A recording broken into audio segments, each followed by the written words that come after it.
Assalamualaikum warahmatullahi wabarakatuh. Saya Edel Abdul Ghani. Di video kali ini saya akan menjelaskan isi dari ketiga buku karya Dr. Asep Ahmad Hidayat. Yang pertama nih bukunya, guys. Yang pertama ada dari buku Sejarah Tasawuf dan Tarekat. Nah, yang kedua ada Studi Kawasan Dunia Islam. Nah, yang terakhir nanti saya akan membahas buku ini, Sejarah Sosial Muslim Minoritas Etnis Melayu di Nusantara. Baik, langsung saja ke buku karya yang pertama, yakni Sejarah Tasawuf dan Tarekat.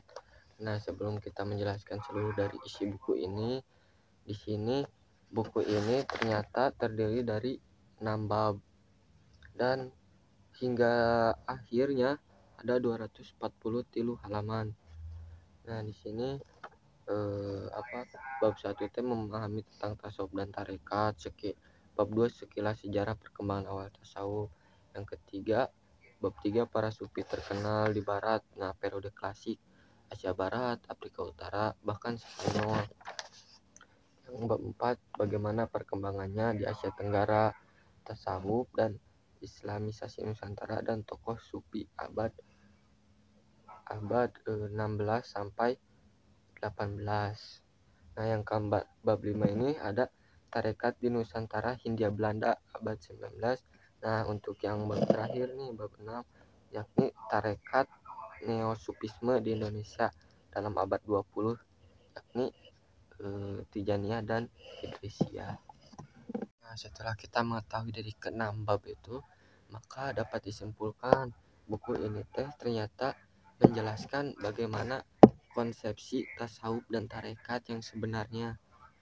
Nah, selain itu juga ternyata buku ini juga dibahas tentang perkembangannya dari satu wilayah ke wilayah lainnya, seperti ada dalam bab tadi ya, ada yang dari Afrika Utara, bahkan dari Spanyol hingga masuk ke Nusantara gitu. Nah, sedangkan urainya tidak hanya membicarakan tentang perkembangan saja, bahkan dibahas siapa yang tokoh membangun dari tarekat-tarekat yang ada di dalam buku ini, dan pembawa ajarannya bagaimana, bahkan pemikirannya, serta beberapa kasus, ada nih kasus kontroversial yang menjadi legenda dan sekaligus menyejarah. Nah, jika kalian ingin tahu bagaimana kontroversial dari sejarah tasawuf dan tarekat, nanti ada di buku ini, nanti kalian bisa buka. Nah, ternyata buku ini emang layak dibaca semua kalangan, baik oleh akademisi maupun pengamal dari sebuah tarekat, sehingga buku ini sangat relevan untuk kita kaji sebagai akademisi ataupun seorang pengamal tarekat.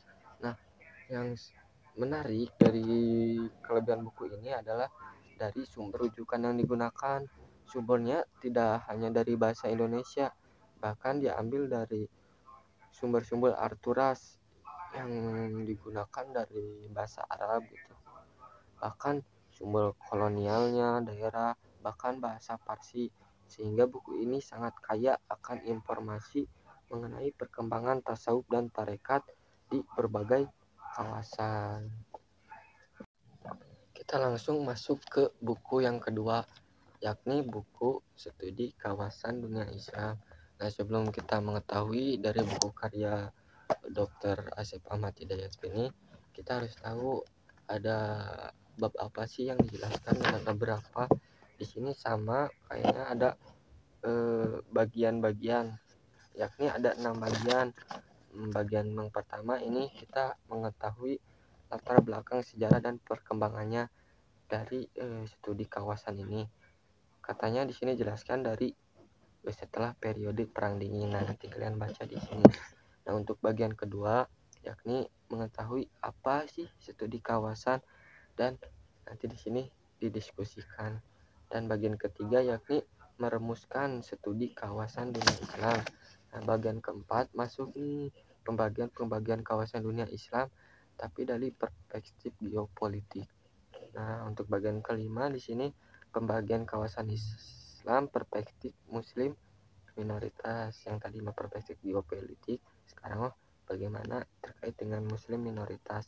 Nah, bagian keenam yang terakhir ini ada penutup, yakni kayak kesimpulan dan atau rekomen-rekomen yang lainnya. Terkait halamannya sih di sini dilanjutkan ke ada glorasiumnya, ini menarik nih.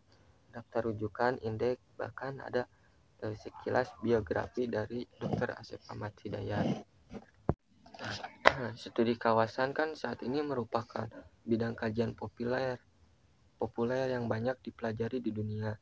Nah, kan studi kawasan teh adalah bidang kajian interdisipliner, multidisipliner, dan sekaligus transdisipliner. Nah, sehingga ini teh menjadi berhubungan erat dengan wilayah yang geografis nasional atau budaya tertentu yang mencakup kajian-kajian ilmu sosial, humaniora, ilmu politik, bahkan HI, hubungan internasional. Bahkan studi-studi bahasa bisa tercakup dari bagaimana kawasan-kawasan dunia. Nah, sehingga buku ini sangat relevan untuk mengetahui bagaimana untuk mengkaji dari kawasan dunia Islam. Nah, lanjut ke buku yang ketiga di sini. Ini sangat sangat berkaitan erat dengan buku sebelumnya. Sebelumnya kita mengetahui apa studi kawasan teh, mengkaji kawasan-kawasan di dunia, sehingga kita bisa tahu bagaimana kondisi kawasan sosial minoritas orang Islam di Nusantara. Nah, ini bukunya. Ini buku yang sangat menarik, bagaimana orang-orang Islam, orang-orang yang minoritas Islam di sana, bagaimana kondisinya berbeda dengan kita di Indonesia yang mayoritas. Nanti di sana dikaji bagaimana orang-orang Islam yang berpendudukan minoritas. Seperti ada bab 1, bagaimana teori masuknya Islam di Nusantara. Nah, yang kedua, bab 2, bagaimana sejarah sosial Islam di kerajaan Thailand. Nah, untuk yang bab 3, sejarah sosial Islam di Timor Leste. Yang bab 4 di Singapura, sehingga yang terakhir bab kelima di Filipina. Nah, yang sudah dijelaskan negara-negara kawasan etnis Melayu tadi merupakan muslim minoritas. Jadi kita tahu bagaimana latar belakang sejarah Islam masuk ke dari negara-negara muslim minoritas etnis Melayu tadi, sehingga ini sangat menarik ya. Sangat menarik untuk kita bahas karena di sini kita mengetahui kondisi orang-orang Islam di etnis Melayu ini minoritas. Dan nanti juga kita tahu, selain kita harus belajar bagaimana teori masuknya Islam ke Nusantara, nanti juga kita akan tahu di sini di dalam bukunya masuknya Islam ke yang tadi seperti Thailand, Timor Leste, Singapura, bahkan Filipina.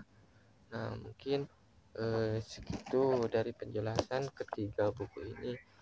Mudah-mudahan kita mendapatkan ilmu yang bermanfaat dari ketiga buku ini. Kita sebagai akademisi untuk mengkaji Islam, tasawuf, dan tarekat. Atur nuhun. Assalamualaikum.